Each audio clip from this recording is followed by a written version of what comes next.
Okay. And Leo came to the office, man, to meet with me. And here was the deal.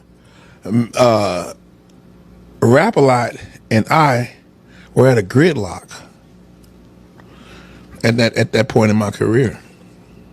We're at a Gridlock. Like, I wasn't dropping no more albums, and they wasn't giving no more money. So we were at a Gridlock. And I had responsibilities. So I had to be very crafty. So you make an executive move. I made an executive move. Fucking brilliant. I made an executive move. And I was making an astronomical amount of money. I was making more money working at Def Jam than I was rapping. 2001, I was doing that. But the move was, you know, me and James in the Gridlock with this shit.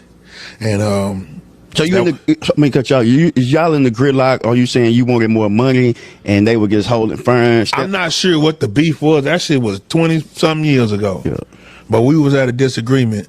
I wasn't recording, and that was that. Okay. You know, and shit. His patience game is, he played long ball too. So I said, okay, let's play the long ball. So I went and got me a fucking job. A hell of a one, though. A hell of a job, yeah. That was a cold move. I ended up getting Ludacris. And like I said, I tried to sign a whole lot of other artists that are extremely famous right now. Rick Ross, T.I. Jeezy. What was the names though? What was the name of that group? Boys in the Hood. Boys in the Hood. I tried to get them. They weren't Boys in the Hood though. It was something else. But it was Big Gee. I know Jeezy. I don't remember Jeezy, but I know he was there. But Jody Breeze. I think he was in that group. I don't, man. That shit was so long ago, man. But I used to hang out in Mechanicsville with Big Gee, man. I gotta call my dude, man. See how he doing, man. Big Gee.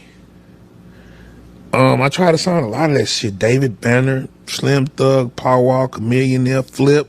Try to get them all to go to Def Jam South. And, you know, some shit made it, some shit didn't. The